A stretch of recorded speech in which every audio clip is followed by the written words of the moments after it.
earlier this week, and they were still deep in pouring concrete. So it was exciting to see, but also a little nerve-wracking as we approach start of school. But I'm sure we'll all be done just in the nick of time. With that, we'll move on to community comments. Is there anybody in the room for community Is there comments? anyone else? Hi, my name is Donna Cody. May I stand up? Yep, Yeah, of you course. can, yep, just if you could go over to the table right there, that way the sound will pick up. Okay. I, over the weekend, sent a letter to Jim. I'm Donna, I got it. Nice to meet you. and, I introduced myself. I'm a former 12-year member of the school committee. And I wanted to read this letter to you so that you'd all be familiar with it in case you haven't received a copy of it already. I was writing to inform you or to share with you some of the inconsistencies and possible illegal actions that I have found in regards to the new mascot selection process. First, I would like to express my support and thanks to those members of the 12-member advisory committee that spent their time working on the choices and providing the results of the very first mascot of the Mendon-Upton School District. I think the students will be very excited to finally have something tangible to represent their enthusiasm. And yes, I did say very first mascot. I think you've picked up on the fact that I'm not here to speak against the mascot. I am just here to point out that the process that was taken had some questionable actions. I did want to share with you a little bit of a fun thing. This is a 50-year-old t-shirt of mine. And as you can see, I have nothing against coyotes. The first point that I had presented was the confusion in the actual purpose of the process. And some of the information that I was able to dig up, the term rebranding was made in conjunction with the mascot. I did find that the advisory committee was given the work of providing a mascot choice, not rebranding the entire school. The second point I came up with is the information that I found indicated that, and I was very excited about this, students, faculties, parents, community members, and alumni, that all those people would be included in the process of developing the mascot. I was encouraged by this thoughtfulness for the inclusion of all the people invested in the process. However, the fact that I didn't hear or see any information prior to the selection is what spurred me on to look into the process. What I found was disconcerting. There was virtually no information about the process provided to the community and the alumni other than those who may have been on the school's database, which consisted mostly of parents.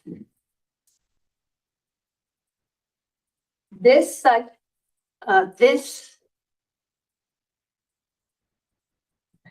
virtually eliminated most community members and alumni.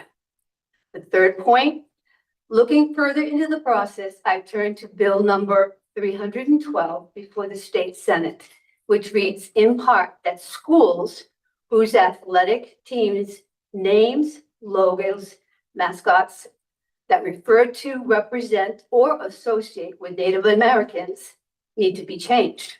As I read this, I understood that the bill is specific to school athletic teams and not the schools as a whole, and that the bill includes names of Native Americans. So I'm concerned about the title Nipmuc. Would that be included? Which means any money spent that includes Nipmuc would have to be changed again if the bill passes as written. Point 4, and this is good for you, Mass General Law, Chapter 71, Sections 37 states the school committee is the authority that is responsible for adopting, modifying, or changing a school's name, mascot, or logo. The forming of a mascot committee is by definition of the function an advisory committee. And looking at your policy, file BDF, an advisory committee is subject to open meeting laws. To my knowledge, that law has not been followed and could very well negate the entire process. There are some final points that I could have gone into, I could go on to share my concern about the short length of time taken to come to a decision. Now, I know this has been in the works for years, but when the committee was finally formed at the beginning of the year, that was when it started formally, and even shorter time to erect the new signs. And I don't know if those are digital, but although the bill is not passed, and it's finally, but when it does pass, when the bill passes into the state, it allows for 3 years to conduct the process, not months. I could also mention that the signs are going beyond the athletic team, and mascot implement may be going beyond the athletic team and mascot implementation. Another point is that it would have been prudent to at least touch base with the Native American people. Was there any negotiation regarding that, as we previously had? Or do we even know that coyotes are acceptable? You might note that my approach is not confrontational. I'm here as a low key. It's very low key, I should say. I have tried to be as factual as possible, and it was just difficult to get information at the district level, as I was not able to access school committee meetings, something you might be able to look into. I feel that beyond legality, there is an ethical and moral disservice done to the vast majority of the townspeople and graduates of the schools over the last 66 years. I am appealing to the common sense of the school committee to make this right. I propose 2 possibilities or 2 possible solutions. The first is to completely redo the process and correct the oversights that were made. I honestly believe that this is what potentially thousands of people who disagree with this outcome would want. The second is my own personal suggestion. And I just want to repeat, personal, it's one person. It's not subject to anybody else's ideas. And it has 2 parts. The first is the implementation of the new mascot for the athletic teams, just as it has been done. The second step is the coordination of a rebranding of the schools that would blend the old and the new together to be inclusive of all people and correcting the process used previously. I just want to emphasize one time more is that this is just my personal suggestion. There might be other ideas that you can incorporate or come to a decision with that would possibly fix the problem that is brewing throughout the community. I seriously believe that something needs to be done to heal the damage that's been done. Thank you very much for your time, and I hope that you will take this under advisement at some point in the future so that the community would have some sort of input into this process. Thank you. Unfortunately, I can't stay for your meeting because I have nighttime blindness and I can't get home before dark.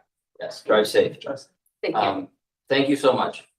If we could just put an action item on the next school committee meeting for mascot to remind the school committee of how the process went and make sure that we dotted our i's and crossed our t's with the laws. It's already going to be on the next committee. 'Cause we have some designs, but I speak to that in my notes in a little bit. Thank you. Sounds good. Thank you, Donna. On to student comments. All right, with school starting up, there's a lot of things going on, but tomorrow in the open house where juniors, seniors, and sophomores are going to be welcoming in the upcoming freshmen. They're going to be giving tours and then writing notes to each of them. And then next week, there's the senior sunrise where all seniors are welcome to come and watch the sunrise, eat donuts and hang out with their friends. And then we'll be doing the annual Becca cookout and up there. We're students will be able to connect with different clubs and get involved into them. Cool. I bet you don't have gluten-free donuts though. For those that. I don't call those donuts, Jim. Thanks. Any questions? For student comments? No comments? No. New business, school committee clerk appointment. We have a new clerk. Sydney, welcome. Thank you for joining us. Thank you for taking on the role. A motion is vote is needed to appoint Sydney as the school committee clerk. So moved. Second. All in favor? Aye. Sydney, welcome aboard. Out-of-state field trip request.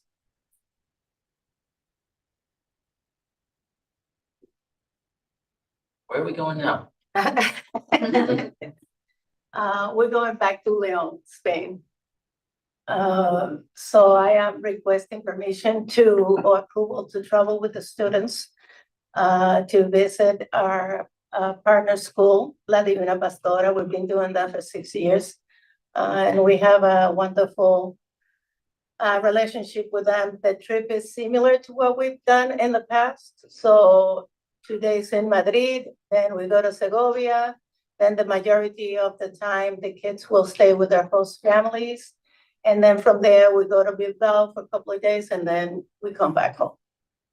So the dates for the trip is that I'm asking for is April 1st to April 16th.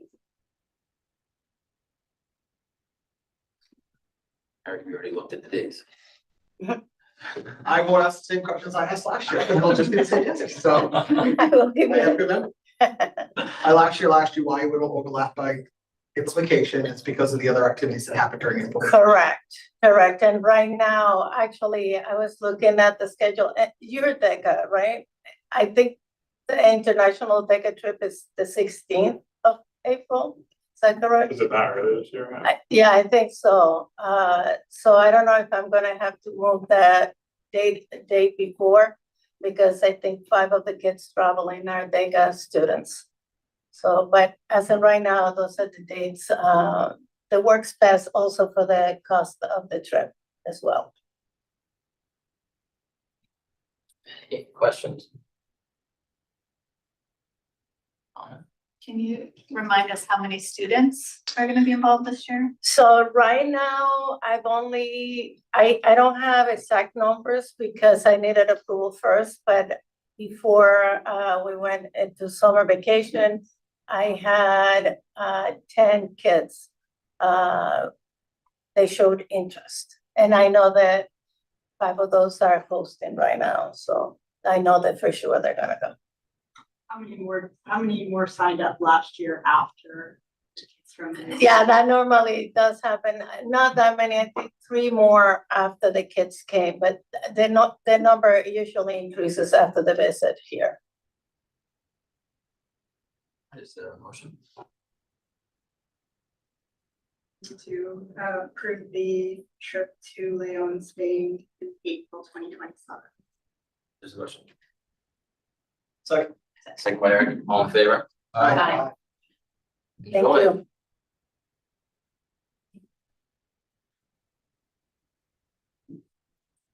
School handbook updates for 2026, 2027.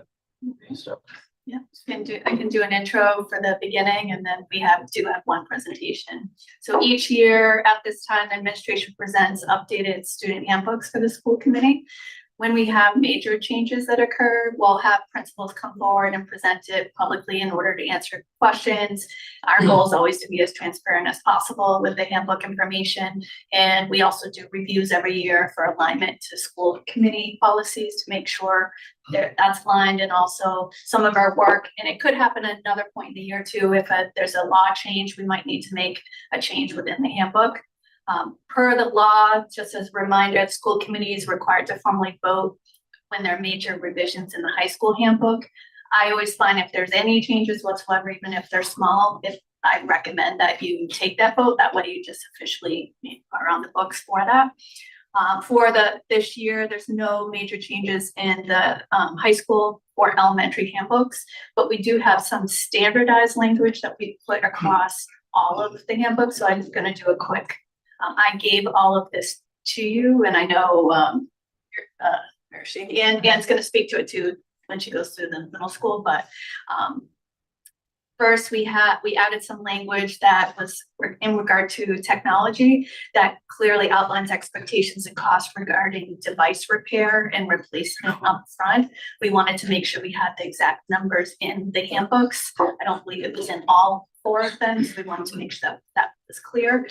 And so Ryan provided us with some standardized language for that. Personal electronic devices, some of our handbooks just mention kind of cell phones, and we do have, there's pending legislation, but it hasn't gone through in regard to, and they reference personal electronic devices. So what we did is we changed the language for personal electronic devices and we put in parentheses what that could be. And that way, if later on there is a change or at least fully aligned in a couple of the handbooks, the only, if that legislation goes through, it's likely going to be like an off and away bill to bell for devices. We already have that in place, K-8. And now it says, personal electronic devices. At the high school, we have it where it's, and we didn't change anything from last year. It's, you can use them outside of instructional time. So it's off and away during instructional time. So when they're at break or when they're at lunch. And we felt, we discussed whether or not we should make a major change now, but there are some elements of the law that we don't know if it's going to make it in or not. So we thought it was just safer across the whole district to keep things as it is and then see what comes out of the legislation, but be upfront that there may be a change. It could be in October they come through, it could be January. I don't really know if or when it will ever go through from the state level, but we're feeling pretty comfortable with the language that we have that we've adjusted over the years. And next, attendance at the middle and high school. And I know we talked about this a little bit on policy last year towards the end of the year. We added in language related to excused absences. If you had, we may be able to have it be excused if it's for educational, career, civic leadership, service learning experiences. We have a process in there where they'd have to go to a counselor, go to the principal, depending on, it's slightly different at each school, the middle and high school, in order to request if they had a unique situation. And I think that will likely meet some of the requests that we received at the end of last year.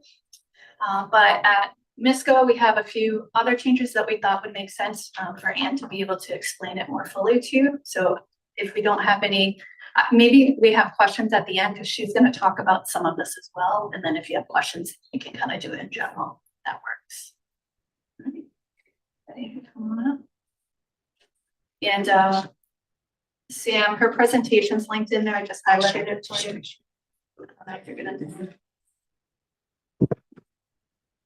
Hi, everybody. Happy summer. Almost there. We're pretty busy at MISCO, but handbook updates was one thing on our list. And throughout my first year at MISCO, I had the opportunity to learn a lot and listen to feedback from students and families and staff. And we had a variety of experiences last year through which we identified some areas that we needed a little bit of clarity and consistency. So these updates are intended to provide clearer expectations around common situations and ensure that families have the information and resources that they need to navigate the school year. Our goal is to provide thoughtful, consistent guidance that supports our students and families and staff while creating a supportive learning environment.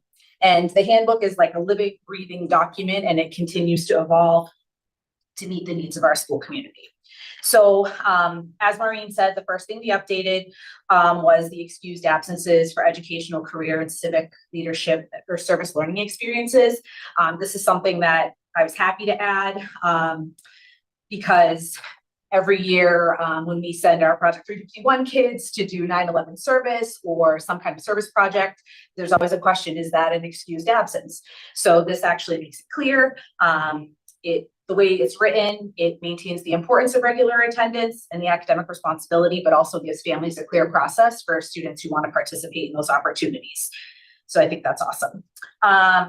We added a little bit of, on page 12, we added some guidance for extended absences.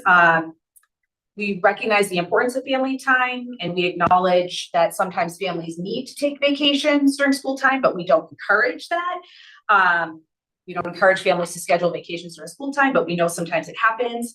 We just wanted to give people a process to follow, to communicate with the office, to check Google Classroom, to check in with the teachers. We just wanted it there because that actually came up a number of times this year. So we want to be able to have it in our handbook to reference it.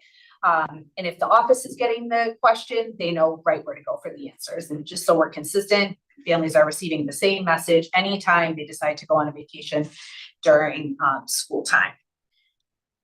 I didn't put this on the slide, but on page 17, we did update all of the one-to-one learning language. So this was, like Maureen said, to update the current information and the practices shared with us by the tech department, and it updated all of the costs and procedures that we go by. So that's there. Okay. On page 31, we updated our academic integrity guidance. So we just made it a little bit more specific around some things that had come up this year, especially with AI and technology. That was a big thing too, that we're working with students to educate them, to help them with the process, to understand what's appropriate, what's not appropriate. So it just provides some examples and non-examples of things that are what can happen as far as academic integrity goes. That is all meant to support them in becoming responsible and independent learners. So it's there to guide, it's there to help. Mr. Cuomo and I do a lot of restorative and educational work around plagiarism and using AI for assignments and things like that. So just having a little bit more guidance, it provides something for our staff to fall back on, provides a little education for families and students as well. I think probably the biggest change is page 33. This is an academic accountability and student success section that we added. In the spring, we worked with about 30 eighth graders to make sure that they could be eligible to participate in end of the year events. And we felt like we were reacting to something that was going on. So we created language that's proactive and promotes a collaborative process that helps us identify students' needs early, build on their strength, and provide meaningful support to them. And it gives them a clear path towards success. So our plan is we've created an academic success team. So in the midterm, we're going to meet, we're going to pull some data from Power School, figure out where everybody is, and any students who are in danger of failing classes, we're going to meet on those students, and we're going to create an academic success plan to make sure that they're getting the help and the support they need. That might be extra help at WIN, it might be before or after school, it might be reaching out to one of our staff members who can provide a little bit more specific individual interventions. But we wanted to make sure that our kids are learning what they need to learn, meeting with success so they can confidently move forward in their education. I think it was hard working from behind in the spring. We were like working to get these kids caught up. We were staying after school. Our teachers were staying after school. We were pulling work together for them. And this allows us to get ahead of it, to support kids along the way, because it's not easy to work from behind. We want them to be able to stay caught up and keep moving forward. So that was something that we added in. We're really excited about the academic success team. It'll be comprised of counselors, an administrator, family members, the student, and probably a team teacher. So everybody has a voice in that process and sharing interventions that can help support the student. So we're excited to try that out this year and to be able to reach more students in other grades too. Let's see what else we have. Okay, now we get into the fun ones. Food delivery. We had to add a section to just kind of say, hey, no DoorDash during school hours or school events. I just want to make sure that we're maintaining a safe and secure school environment during the day. But we did put something in there that if like a teacher does something for kids and they DoorDash, that's one thing, that's an exception. But yes, we've had kids DoorDash DQ during events and things like that, and strange, the drivers pull up during the event and I'm like, who is that? Why are they going to that car? So we just wanted to put something in there and say, no, sorry, can't do that, guys. So that was a fun one. On page 42, we did update the personal electronic device guidance. We changed all the cell phones to the appropriate language. We also added the accommodations and approved exceptions to ensure that all our students' needs are supported. And it is primed and ready that if legislation does pass, that we're ready to make that transition. And we are off and away during the school day, so that went really well last year. We just need to hone in our consistency with that, and I think we'll be in a really good spot. On page 44, we updated the bus switching language and we aligned it with what's on the transportation page on the Mercy website. So that's consistent and families have that information. We just want to make sure that we know who's on our buses. We want to make sure kids are safe. We want to make sure they're supervised when they're going home and to their after school activities. So that was just something we wanted to clarify. And finally, we had a lot of kids want to ride their e-bikes to school. And we just wanted to provide a little guidance around safe and responsible bicycle riding. You know, if they roll up in a helmet and they appropriately like lock their bike up and they can, great, follow the rules, all the rules of the road. That's all I ask. But they would say, can we bring our e-bikes to school? Can we do this? Can we do that? So we're not banning it. We're not promoting it. We're just providing some guidance for kids so they're safe, and families too. Yes, you can ride your bike to school, but you need to wear your helmet. You need to follow the traffic laws. You need to yield to pedestrians and ride courteously. So that was something that we encountered a lot last year that we figured we should have some guidance around that in the handbook as well. So that's about it. I know it's a lot, but we're getting there. So e-bikes are not allowed. E-bikes, no, they're not. Yeah, that's just all in general. But they try. Number one, I like the excuse absence policy update. Like, Me too. I was thinking about this for my kids because we sometimes go to the science museum or the ski aquarium and do something fun, but if we do it during the week, school. So that's great. If you could, and I know this might be a little difficult because there's so much judgment that goes into it, but provide an example for the academic accountability and student success where you would fall, where a child would fall in the retention category. Yeah, that's not something, that's a great question. And we thought about, do we put that in there? Do we not put that in there? The only time I've ever fallen back on that is when it's been a request from a parent. But we're going to do everything in our power to make sure that the kids have the supports to be successful within the year. And then we realized too, we don't have a structure in place for like summer school or a summer camp. So that's something that we would like to provide too, just to make sure, because at the end of the day, it's not about the grade. It's making sure that the kid has the knowledge and skills that they need to promote to the next grade and be successful. So we want to take that approach. Yep, 100%. So that brings up an interesting question about what the qualifications are for graduation of NIMHOC as well. Yeah. Right? Whether those should be somewhat in sync. I don't know if they should. Well, that's a great point. And I'm glad you said that because, right, high school has credits and middle school just exists. We don't have really anything that says you can or can't go to the next grade. So that was something that we had heard from staff, that they wanted some expectations around that. So we tried to create them, keeping the students in mind first, and knowing that we need to be flexible and take a proactive and supportive approach rather than a reactive and punitive approach. Yeah, absolutely. Like they're and also the requirements for entry into NIMHOC are a concern as well. Mhm. And maybe if those might be super simple. I'm just completely speculating here. I apologize, but something very simple that allows them to do summer classes to achieve that if they haven't done it successfully by the end of the year.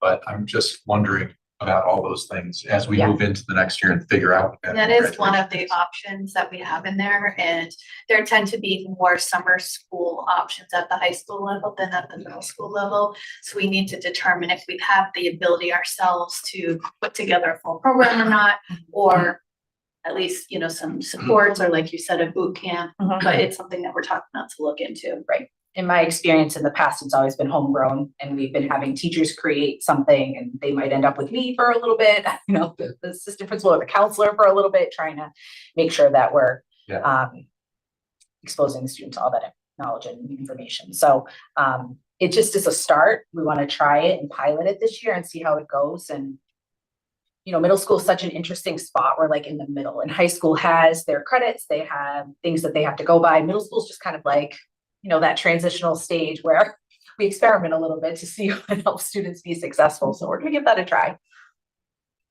I think first off, I hope parents use it to their favor, that they can no longer bring a forgotten lunch. Yes, parent DoorDash #1. Hey, just a comment though on the cell phone stuff. I'd encourage the schools to just think about, if it's locked for the entire day, it's put away, that we almost have to go back in time a little bit to have accessibility within the office for phones or whatever. I will say even years ago with my kids in the middle school, that was one thing that we tried to be the parents that delayed the cell phone as long as you can. But when there's after school events and the office staff is gone, there's no phone anymore, right? I mean, Right. there used to be a payphone, Jay will remember it, in the hallway at Misco. Yep. But I heard about that. but there's gotta be Oh, absolutely. there has to be probably a balance that we have to go back in time a little Yep. bit to make it easy for a kid Yep. to not break the phone policy, but be able to get a hold of parents or something. There's language in there that parents and caregivers can call the school. We can get messages to kids and students can come to the office and make phone calls as needed. And in the morning, you should see the line at our office, usually 5 or 6 kids deep. Hey, I forgot my instrument. Hey, I forgot my soccer stuff. Hey, I forgot my lunch. I forgot my water bottle. I forgot my folder. Yeah. There's a line. Perfect. So yeah, But there is building on- accessibility. Yeah, building always. off, it's not that they can't have the phone. Yeah. It's just off and away during bell Yep. to bell. Yep. So like after school, it's in the 2:40, bag or they wherever can they take- can take it out. Yeah, you but know, even so to my they have point it, though, there's yeah. some parents, everyone tries to delay it as long as they can until you get to the breaking point. We just gotta make sure we make it accessible. Yeah, Yeah. and kids, they're so connected all the time. It's like you've chopped off their hand when you have them, put it in the cell phone hotel for the day. But Sure. our goal is we just want them to focus on their instruction. Yeah. Distraction-free learning, that's what we're. So that brings up another point that I've made prior to this, but I'm kind of a technology promoter. I'm not that I have anything to gain by it, but I'm saying there are tools being developed that will promote and assist in education of children. And I feel like we should be taking a role in training the kids in how to appropriately use the technology. Mhm. So that includes being addicted to your social media accounts. That's different than saying, you know what, I can use the calculator on the phone. I can use a wild variety of being able to look up information, that might correlate to what I'm learning. So to me, I think there's gotta be a little bit more flexibility here as we move into the future. I have no idea what the state's. No, you're right. I mean, I think we do a lot of that on the kids' iPads. Yeah, that's good. I That's think great. that's what we navigate every single day, getting the kids to use their, check their email, check their Google Classroom. Actually, those are skills that we're building into our win time this year because they don't check their email. And that's how our generation communicates. Like they don't use email, they snap and they FaceTime, right? But we email. But So there is also the part that says, Mhm. this is what addiction to social media does to you. Yep. And I know it because I can get addicted to social media. Mhm. It's easy.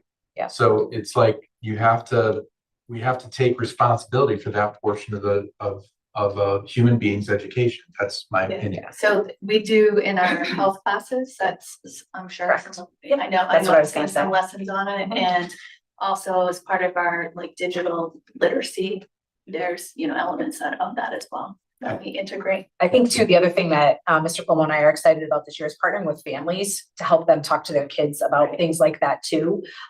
We talk to parents about the BARK app. We talk to parents about putting on the parental controls, like age appropriate for middle school kids, because when you're in high school, it's a totally different ballgame. But that's one of our goals this year is to kind of work with families on that as well. Good, great. Thank you. Okay. Anything else? I just wanna, change topics a little bit, the extended absence guidance. When you first brought that up, I was like, I don't know, I was a little nervous because anything that sounds like it's condoning it is only gonna encourage it, but now that I've read it, I actually think that this is really well written. Thank you. I It appreciate was something that I worked on in my previous school and just to put it out there, like, it's gonna happen. We don't encourage it. But here's what you need to do. And it takes some of the it puts the responsibility back on the student and the family to communicate with the teachers. Yep. And it's not like the teacher is not gonna recreate a lab. The teacher is not gonna recreate,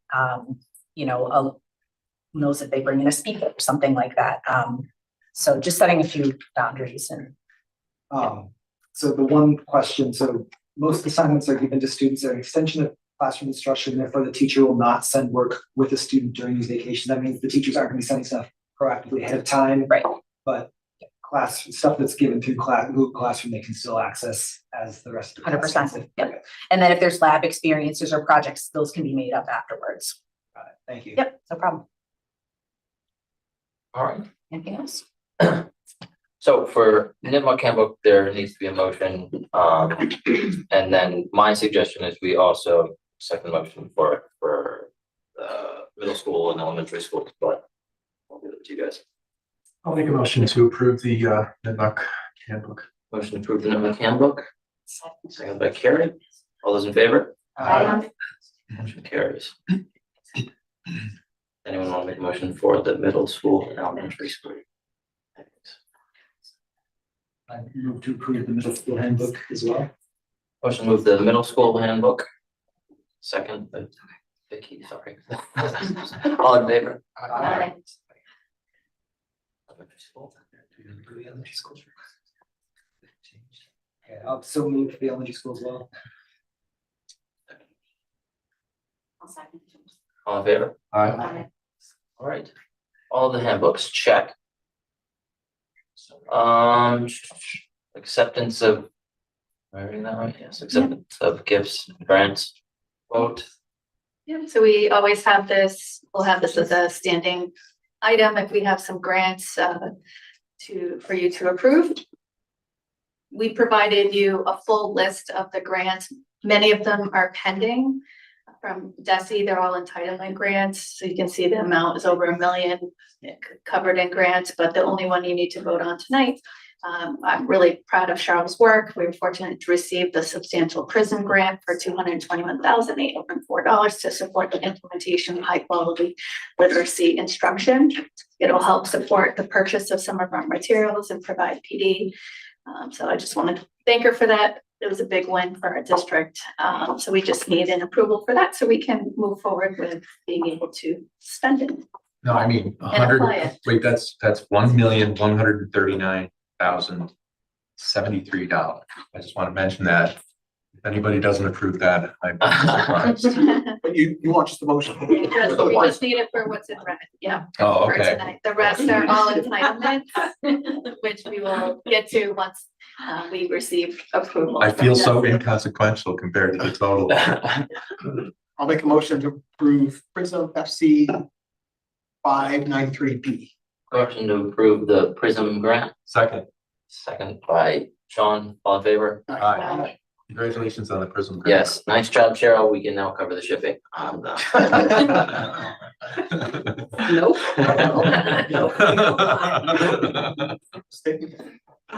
Moving on to superintendent and administrator.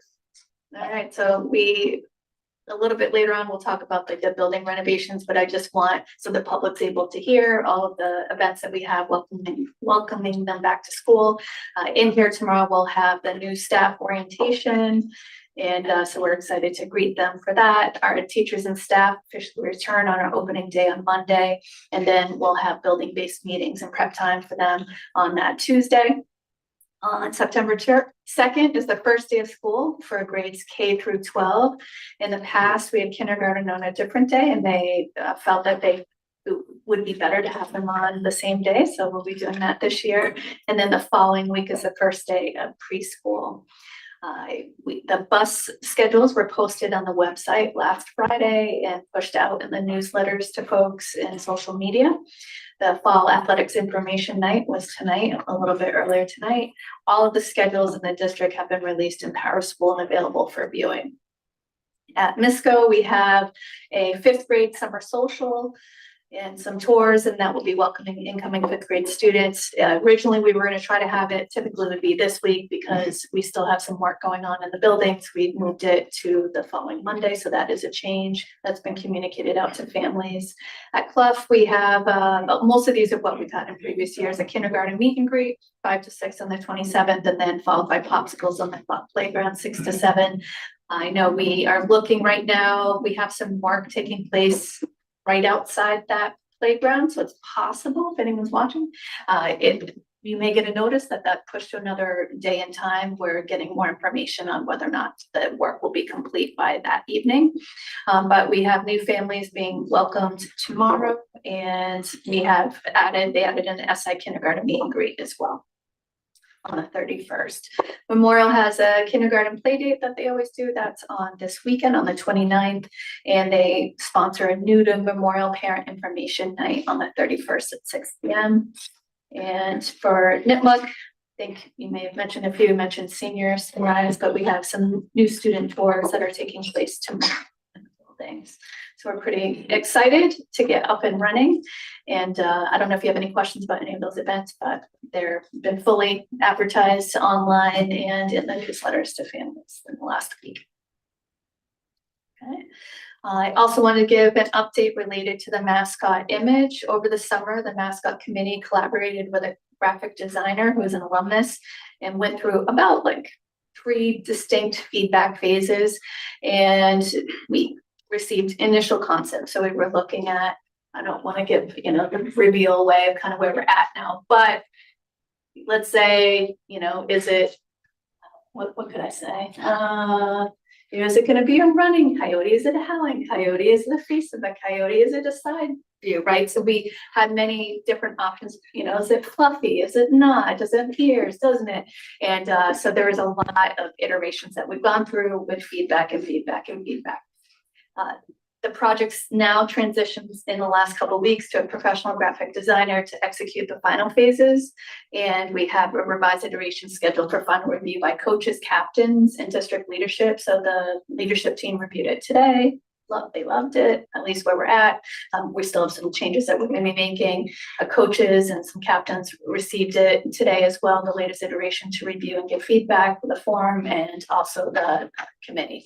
So we're trying to expand it, but not have it go out to everyone yet because we're still in this, feedback phase. We are hoping that on the opening day, we can kind of do a partial reveal if we're able to on the Monday to staff to give them a little bit of sense, but it wouldn't be everything because we're still working through.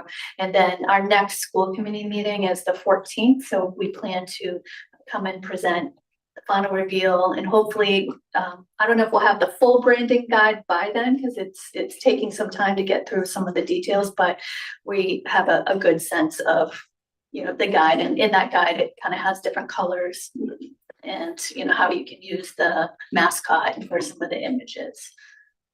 I don't know if you have any questions, but I received the latest mock-up and I was going to share it with all of you. I just received it right before the meeting, and then you can do the same with the form and can give us, any feedback as well to me directly.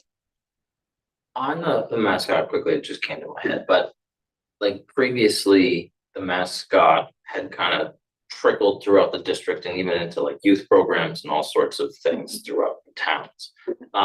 Is the intent with the new mascot to kind of deploy and make that district wide from the get-go? Mm-hmm.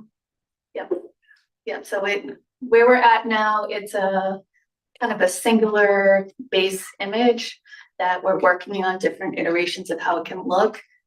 And then it can, let's say, can I use my hands? Have the image, and I don't want to give anything away yet, but for the big reveal, but have the image, and then, would say Clough Elementary School on the image, or like coyotes, there's a certain coyotes, how it's written, that would be standard with the buildings. So there are a couple different ways that it can be presented, but the goal is to have it Mendon-Upton and then per, building the same image. And then what might come up for discussion later is, do we stick with that one image, or at some point would we want to create kind of a cutesy coyote for the younger grades? But first, we're just targeting the main standard one that we would have. And just to speak a little bit just on the rebranding or questions, we still have the MU, the N for Nipmuc, MH. We've tried to standardize a lot of that. And so it's how do we have that and incorporate the image with it if we so choose. So a lot of times this would still be what we use, but other times we might want to have the coyotes more for like athletics, attached to it, but we're not changing any of the main images that we already have and the branding. It's just to actually create a full brand across the whole district, which we haven't had in the past. So it's exciting. It's been hard work. I probably had with a smaller group giving feedback about 4 different meetings in the last week, because we knew we wanted to get as close as we could to some final options and choices to the committee, which they just received today. Any questions, comments on the mascot image update? School choice accounting. We always come forward with our accounting right before the start of school. We still have 2 openings remaining at Clough and Kindergarten SI, 1 opening at Memorial Kindergarten SI, and Misco and Nipmuc school choice is closed at this time. Thank you. Building renovation project update. Yeah. Jay, you want to come on up? Yeah.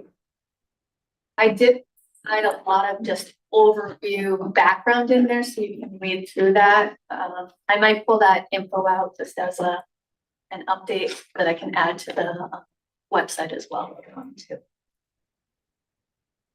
All right, so the capital project, we've had a little bit of work going on this summer in pretty much every building.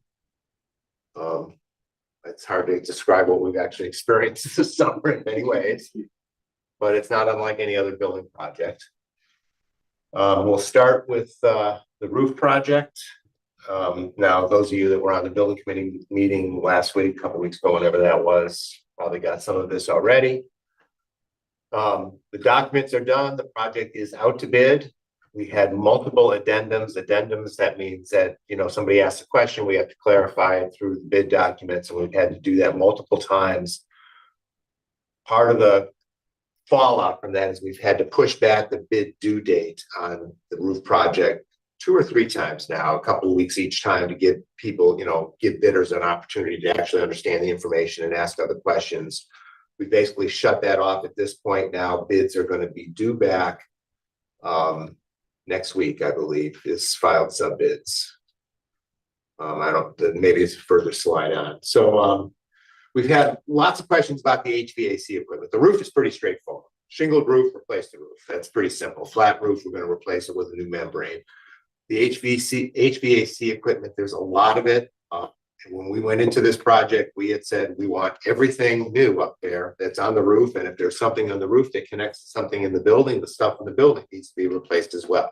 I think that has been lost a little bit in the translation, so we've had to clarify that quite a bit. There are just lots and lots of different units all over the place. So we've been going kind of back around with the architect, trying to make sure that they include everything. Just there's a lot. It's not like just 5 pieces of equipment. We probably are talking about 30 or 35 pieces of equipment throughout the building. Some of them are inside, some of them are on top of the refrigerator units. So that's kind of what the clarification has been. So bidders have come through and said, well, what about that? Okay, then we go back and they have to clarify how that factors in.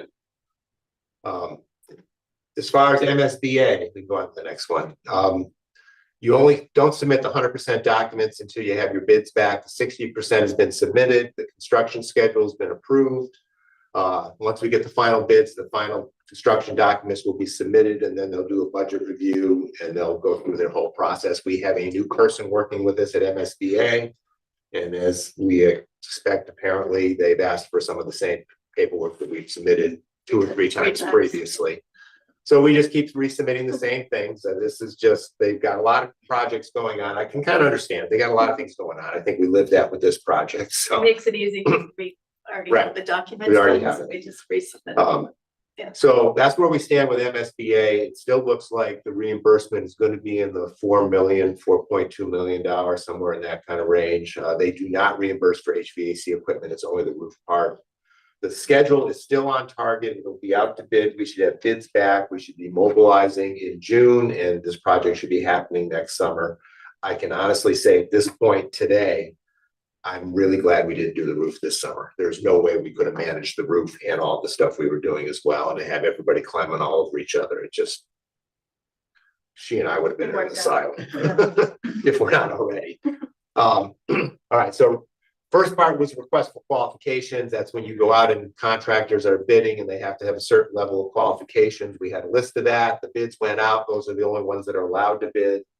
The addendum 7 was issued on the 17th. Right now, the sub-trade proposals, well, that will be some of the, filed sub bids are due September 2nd, which I believe is next Wednesday. And then 2 weeks after that, the GC proposals are due. Building committee will review it after that, make a selection. Generally, it's a low bid. That's kind of the way this process works, like everything else. I know there's a lot of interest in the project, and I think we're bidding at a good time because people are starting to line up to work for next summer. All right, let's move on to the facilities. You're sitting in a room here with brand new carpet, and it does look really nice. I have to say, when I look around the room and I see all the work and all the stuff we talked about, I think a lot of work has gone into it. They're anticipating they're going to be done by next Monday. I think there's still going to be lots of follow-up stuff that's going to have to take place. So probably the next month. We've been meeting weekly with the contractor, which is GVW, and the architects and the project managers to review various things. As those that were at the building committee knows, we've had multiple change orders. Some of them are things that were missed in the design. Some of the things that we couldn't encounter until we actually got the flooring removed and saw what was underneath it. So that was probably a big chunk of the change orders that we experienced, but there's been lots of them. And again, it happens in every project. It's not a unique thing to this project. But we've dealt with all of them. I know that they came up with a solution for those old simplex panels. And I'm going to show you a bunch of pictures in a minute, but the old panels, they're called simplex. It was the old intercom system at MISCO. It's the one that Eric used to play with when he was a student. It's underwater. Yeah, it's just a big hole in the wall now that they have to figure out how to patch it. The perfect way would be to remove it, sheetrock it, and paint it and make it look normal. Right now, we have a temporary fix because we can't, we haven't figured out exactly how to do that yet. Big wall counters. Yeah. Pretty much, yeah. That's a good idea. So anyway, as far as the contractor, the GC on this project has been GVW. They've been really great to work with. I have to say, I very, very positive feedback about how they handled the whole project. The flooring guy was great. They've been really good. So I'm really appreciative of their work. They're working on cleaning up now. I know when you walk through this building, it probably looks a lot better than MISCO does. Sometimes MISCO, you're not so sure. I'm not picking on MISCO. But there's a lot of things that happened at MISCO that didn't happen here. So there's still a lot of things in the hallway, classrooms that have a lot of boxes and things. There's a lot of work to take place, but they're telling us they're going to be done. And I think optimistically, I think that that's kind of where we're at with the facilities.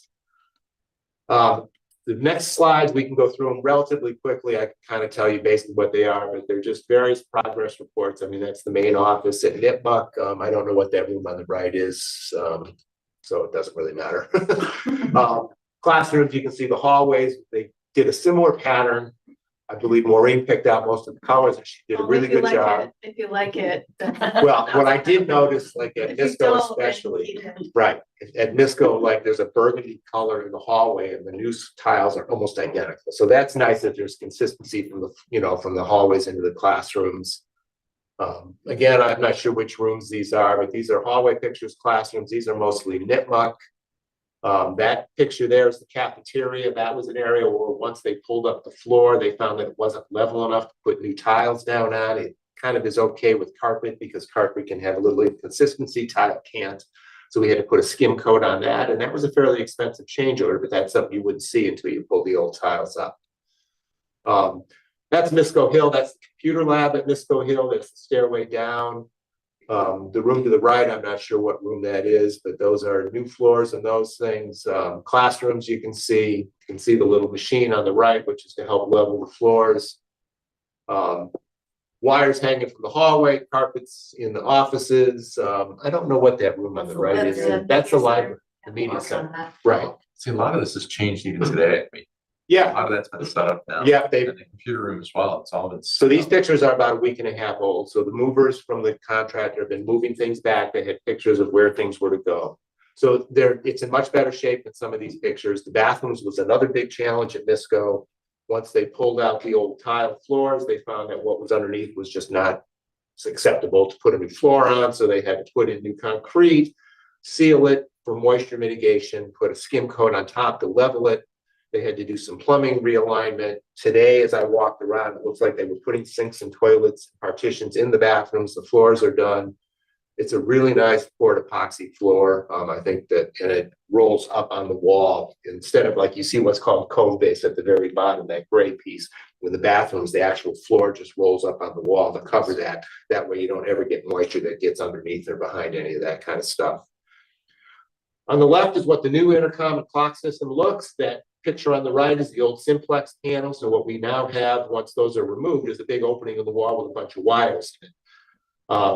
They're going to cover them a bit. For now, they're covering any of the ones that are open, but we're going to have to come up with a solution to long-term cover it. I think the plans were not specific enough as what to do. What they did today, like in the band room next to our office, is they put a piece of like PVC plastic over the entire thing cut out for the switches, because some of the switches are necessary. We might relocate the switches down below that on the wall, cover the whole thing up if we sheetrock it. They haven't given us an exact cost for doing that, so we're kind of on a holding pattern with there. On the right, that thermostat looking thing, that's the new 75F energy management system control. So that's the building project, the facility project. It's been a long summer with a lot of work. That's all I can tell you. It's really amazing to me that in 8 weeks they were able to accomplish as much as they did. And I think when you go through the buildings, if you have an opportunity, you're going to see that. As far as the generator, we had budgeted a little under 800,000 for the generator. The cost estimate, the first one was about $1 million, which obviously is not a good sign. They've been reviewing what changed, what are some of the drivers for the cost increase, and they're supposed to get back to us in the next week to do that. One of the things that has come up is the transformer is going to be located out in the front of the school. Everything's on poles out there. We were going to put everything underground, but there's a cost for that. So we're going to look at that because maybe we don't put it underground if it costs too much, but we don't really have that cost yet. So they're analyzing that right now.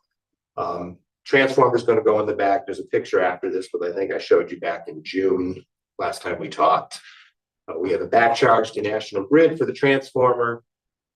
Yeah, so the next slide has the basic locations. We're still staying with these locations. We're just trying to refine it to see if we can get the price down a little bit. I think we will. But that will happen next summer, so that the documents aren't ready to go out to bid yet, but it'll go out to bid probably later in the fall. The field project has been a little more challenging than anything else. We've changed what we looked for. We've got a lot of retaining walls. There was a talk about potentially having a second walkway around the outside and an amenity platform higher up. There's a lot of variations, and we talked about it quite extensively today. We're in what we call value engineering phase of that right now. Option one has one amenity area, and it's near the concession stand. The second option, which would be more expensive, it's about $300,000 or $400,000 more, is a second separate walkway and an amenity area up elevated at the Pleasant Street side in the top corner. So it would be a great viewing area to see the field. Unfortunately, I don't think we're going to be able to afford that. Right now, the cost estimates are coming in approximately for all the field projects, almost $6 million above what we have appropriated. Obviously, that's a problem. So they're looking at anything we can do to try and bring those costs down, but we're still in that phase. So we're still working on that. One of the major cost drivers is connecting to the sewer. So originally, I think when the plan came forward, they had talked about a tight tank. My research, and I'm certainly not an expert on this, is that state law says if there's a sewer available, you can't do a tight tank. They did talk with the town of Upton, and they're not necessarily 100% against it. They asked about whether we would put a leach field in. We don't know that we actually can do that because we got too many wetlands surrounding the field. Leach fields don't work that way. The tight tank would be a fairly substantial expense as well, and then there would be an annual expense to pump the thing. I think Ken told me the tank they're talking about would be about a 10,000 gallon tank, which is what we have at MISCO. We spend almost $10,000 a year to pump that tank. You had to do that twice a year for the field. And I don't know if you would, but that's an operational expense that maybe we don't want to counter, or take on. So we're still working on all of these things. We still have to get approval for conservation, the Board of Health, Planning Board. We still have a lot of steps to go through for this. So that's been very challenging as far as the project. And then the schedule, I think it's pretty much the same schedule you've seen all along. We're still on target for everything. It's figuring out the cost factors. It's really what it gets down to. Obviously, the facility project, we're pretty well done, except for the generator. We still have to do the energy management system in this school. They're just finishing up the work in the other 3 schools now and cleaning up some of the things that were not done correctly in the beginning. Questions? Do you have a rough idea cost on what the sewer connection is? $500,000 is what they said, I believe. Don't hold me if it's, a little bit above it, but that's approximately the cost.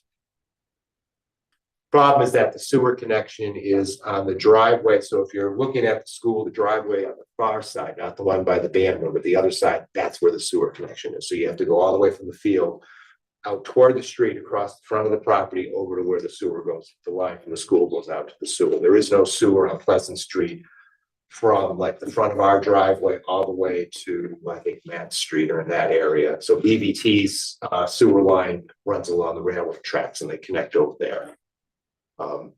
So it's a long run. If we were to do it as a gravity feed, we'd have to go down about 20 or 25 feet. We're concerned about ledge, so we're probably going to have to put in a pumping chamber and only go down about 4 feet, which is still going to be less expensive. But it's money. Other questions? Anything else? I think I covered it all as quickly as best I could. Someday I'll write out an entire book about this. Sean, I don't know if there's anything Did I miss anything? that you want to add that we didn't touch upon. Honestly, there's so much going There's on so here. There much. might be something, but I really don't. Okay. You've done it well. Just Covered it well. yeah, sure. I tried to put summaries in so you could at least read through it, but it's hard to really truly capture the depth and breadth of the work taking place and changing on the hour every day, seems like. All right. I'm gonna stay because I think. Yeah. Yes, budget. All right, the budget. So we'll talk about FY27. We will talk about FY26 and closing that out at a future meeting. We're still not quite there yet. As far as FY27, we're going to talk about state aid, some modifications in the budget, revenue and expenditures. You will vote tonight to it's called amend the budget to what we have as far as our revenue goes. I did include this slide because it's Maureen's favorite slide. It's really not relevant to the budget, but maybe it is. It's so relevant. It's so to the relevant. budget. Exactly what I said. It's relevant to everything we do. It's better. All right, so let's talk about revenue on the first side. Once the governor signed the budget, chapter 70 increased to $160 a student. It was about 80 or 85 in the governor's budget. So the net change from certified to what we're going to do tonight is about another 161,000. The net increase from FY26 to 27 is 304,000. That's great. It's a little extra money. It's based on a number per student as a minimum aid district. That's all we get. Transportation did not change from the governor's budget, so it's the exact same number. And charter tuition went down about 17,000. The thing about transportation reimbursement and charter tuition reimbursement, it's all based on estimates because they don't have the exact numbers. So transportation is going to be based on what I report on the, I shouldn't say what we report on our end of the year report, which hasn't been filed yet. So they don't have the number to base it on. Generally, we get more than what they certify. We did in FY26, and I expect we will in 27. Same thing with charter. They looked at the enrollment during the course of the year, and it goes up and down, so it's not a guarantee. So they're all estimates. Chapter 70 is pretty well locked solid. On the local aid side, there was no changes to the local assessments. We were fortunate enough to have 2 fairly substantial overrides passed in both towns. Their appropriations aren't going to change from that. As far as funding that goes in from the school district, we, for the last 2 or 3 years, had a shared tech position with the town of Upton. They've decided to end that relationship effective the 15th of September. So they're going to prorate what they're going to pay us based on 2.5 months. So that was a reduction of 30,000. Now that's money that comes in and goes right back out. So it's not really supporting anything else in the budget. And the other change that we made, and this is mostly from recommendation from the Department of Revenue, we've always showed as a revenue source transfer in from revolving accounts. 150,000 has been the standard amount. Whenever I do our E&D certification, the Department of Revenue does not count that as revenue. I don't know why, but they always said you shouldn't do it that way. They really want us to just use it the same way we do school choice and circuit breaker. So we go into an account, we do a deduct of 150,000, and we will transfer expenses from that account to those revolving accounts at the end of the year. It's just a change in bookkeeping. It doesn't really change anything as far as the overall picture, but it's a different way of doing it. I'm happy either way. My philosophy is if the Department of Revenue tells you to do something, you just do it. I don't find any advantage to arguing on stuff like that. Net impact on the whole budget, state aid, from the certified now is at 143,000, local aid is the same. Our funding is down 180,000. So in reality, you're going to recertify the budget and re-amend it and vote a budget that's $36,000 less than what you did back in April. Doesn't change what we're actually doing as far as we're doing it. It's just the actual number. On the expenditure side, the biggest changes we've had is on the technology side. As you know, we had to do a new lease for desktops. We weren't aware of that back in March when we certified. It's about $90,000 a year over 4 years for desktops. We reduced the number that we're purchasing or leasing. That's one piece. And then there's some software cyber prevention. I call it cyber prevention software, but it's something called Vector 3. I'd never heard of it. It's costing around $70,000 a year. It's to prevent from cyber attacks. The issue we have is we need desktops that are more capable of what we currently had. So that's one piece. On the maintenance side, the card access system that we put in, one of the things that is part of the building code, and it was in the quote, but I didn't realize it was going to be as expensive as it was. We had to connect all those doors to the fire alarm so that if the fire alarm goes off, it releases the magnets so the doors can open. I think they can open anyway, but that's just me. That cost about $32,000. And then we did do a lot of painting at MISCO in order to try to clean up the building. And we paid for some of that out of a revolving account last year. The rest balance, $60,000, was added into the budget this year. So those were two changes that are added in. On the staffing side, we've had multiple changes since back in March. We've had retirees, we've had resignations and retirements as recently as in the last 2 weeks. And one other factor that factored into it is I anticipated we would carry over more 240 grant funds, which is the special ed entitlement grant, than we were able to carry over. So some of those salaries had to go back into the budget. So that was an increase there. And out of district transportation is up another 65,000 from what we anticipated. And that's just cost of transportation. So those things have all been on the expenditure side. These are only like several highlights. There's lots of other things. I would tell you there probably isn't a line item that's the same as from the certified budget to now. That I'd say probably at least half of them have changed in some fashion.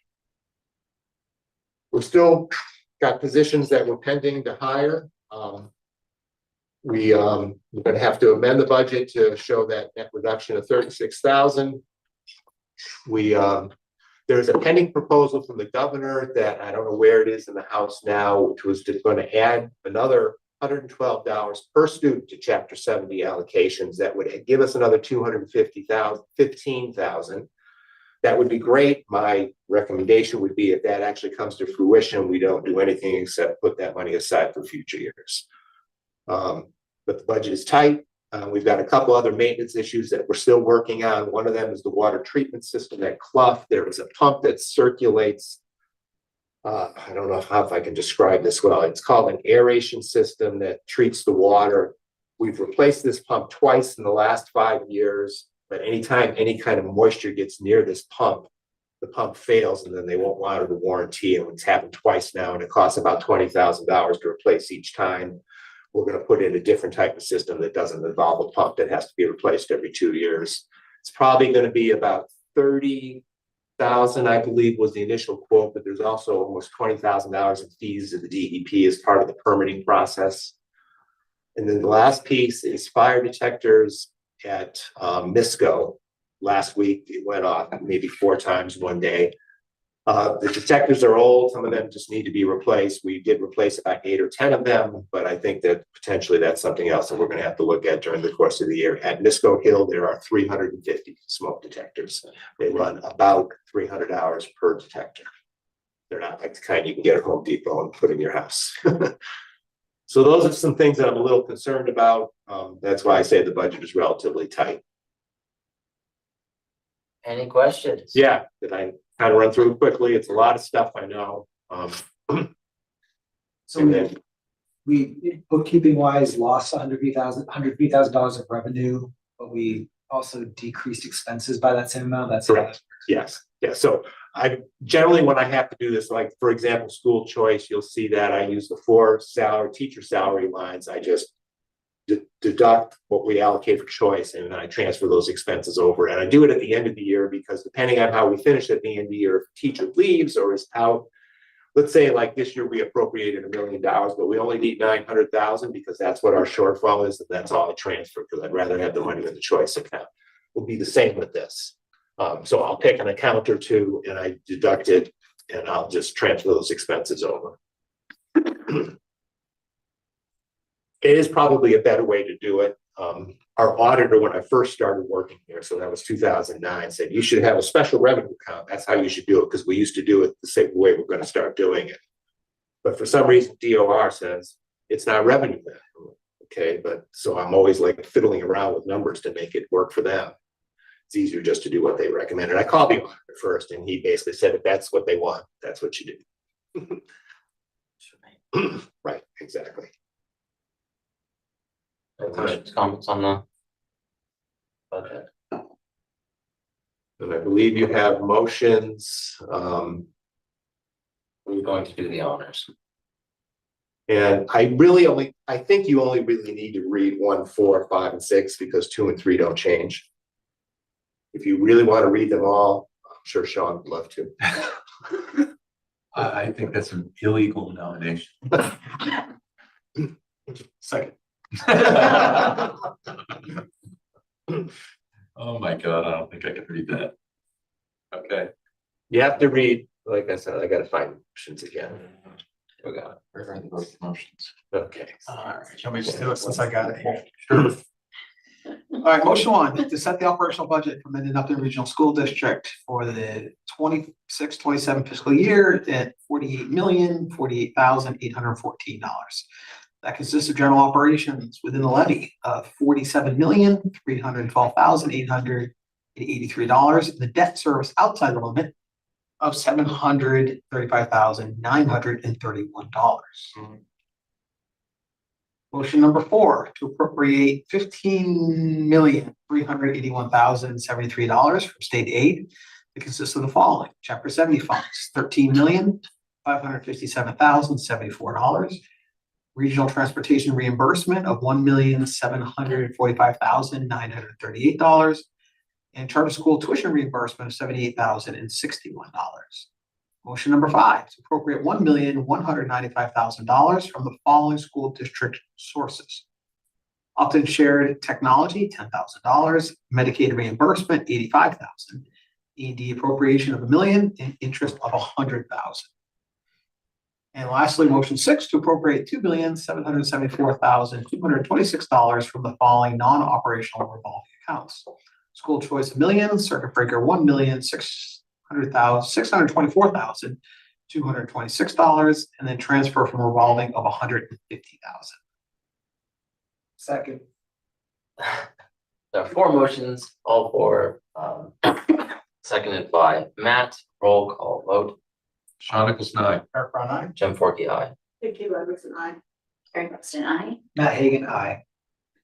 All 4 motions pass. Moving on. Well, still. Bam.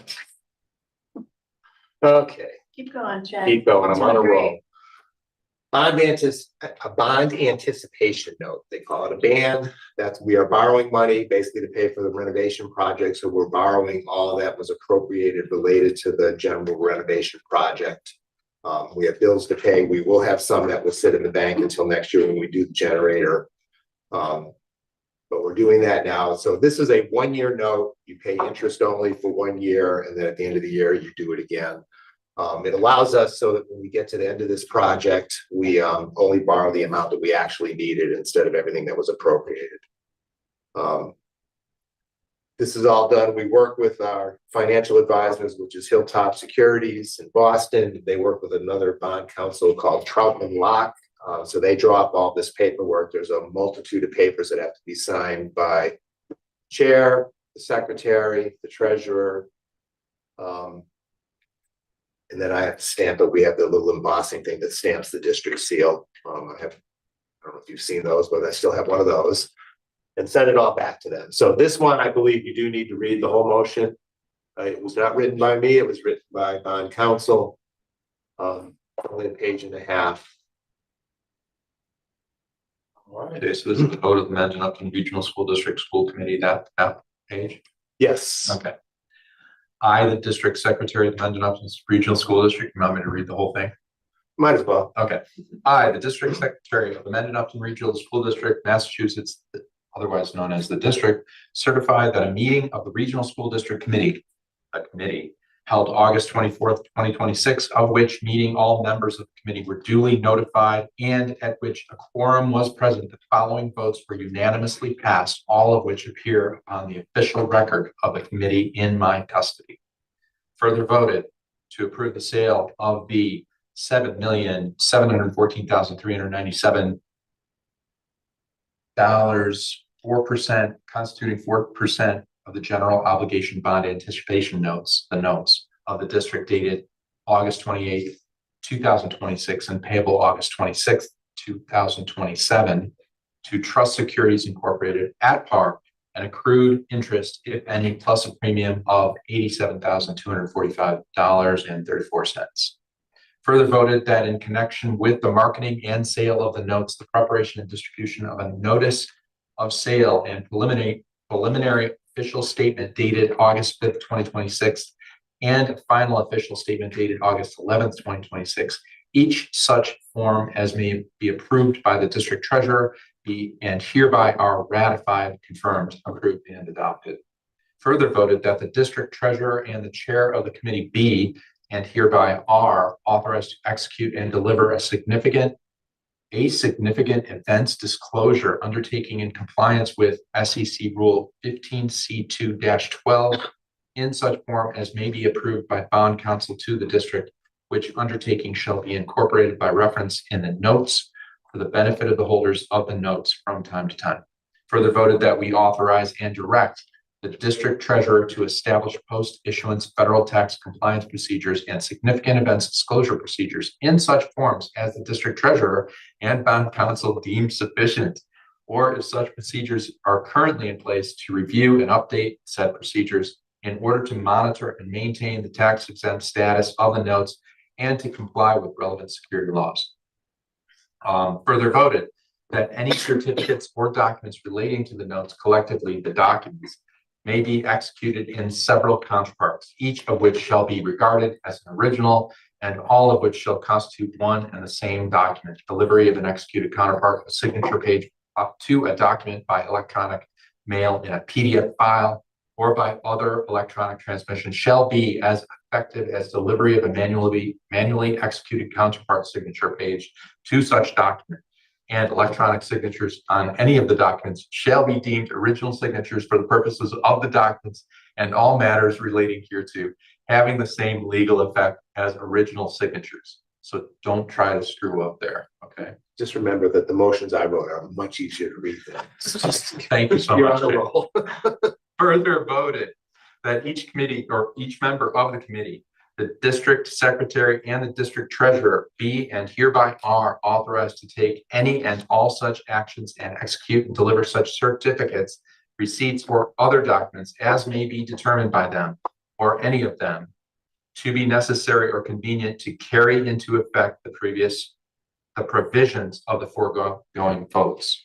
I further certify that the votes were taken at a meeting open to the public, that no vote was taken by secret ballot, that a notice stating the place, date, time, and agenda for the meeting, which agenda included the adoption of the above votes, was filed with the town clerks for each of the member towns of Mendon-Upton, Massachusetts, collectively the town clerks, and a copy thereof posted in a manner conspicuously visible to the public at all hours in or on the municipal buildings in which the offices of the town clerks and the district secretary are located, or in accordance with an approved alternative method of notice prescribed were approved by the Massachusetts Attorney General as set forth in 940 CMR 29.03 subsection 4, at least 48 hours, not including Saturdays, Sundays, and legal holidays prior to the time of the meeting and remainder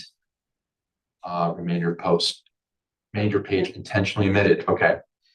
So posted at the time of the meeting so that no deliberations or decision in connection with the sale of the notes were taken in executive session, all in accordance with General Law C30A, C.30A.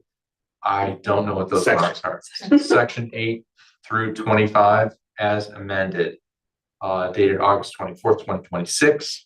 And that is so moved. I had a town meeting once, I just called those funny squiggly signs.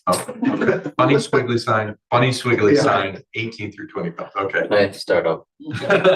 A damn fine job, Mr. Nicholson. So just so you know, the interest on this is 4%, but when you subtract the bond premium, it's actually about 2.8% is what we're gonna pay in interest on this, which is a pretty good rate. That's pretty good. All right, there. Before you go on, we did get our rating renewed at what's called AA plus, which apparently is the highest bond rating you can get from S&P. So I thought that was a good sign too. All right, there's a motion to approve the ban as described by Mr. Nicholson. Second. Second by Eric, roll call vote. Sean Nicholson, aye. Eric Brown, aye. Jim Forkey, aye. Very much tonight. Matt Hagan, aye. And motion passes. As a quick reminder of the school committee subcommittees, budget subcommittee, we have Eric, Matt, and Sean. Policy, we have Carrie, Vicky, and Matt. Negotiations, this is a negotiations year. Eric, Vicky, Carrie, and Sean. Superintendent eval. This is not correct. Carrie, Vicky, and Jim. Going back to the other notes. Take a look at I pulled it from the minutes. Capital planning, Eric, Jim, and Matt, Golden Apple, all school. I'm definitely going back and looking at this. That's not right. I think you and Matt made a swap from budget to, Building committee, Sean and Jim. Other matters not anticipated by the committee within 48 hours of the posted meeting are none. Future agenda items, district action plans, 2026-27 school year, and FY26 closeout. With that, the motion to adjourn. Motion adjourned. Motion adjourned by Eric. Second by Vicky, all in favor? Aye. Motion, meeting adjourned at 8:23 PM. Who's the secretary of the committee? Eric. Cause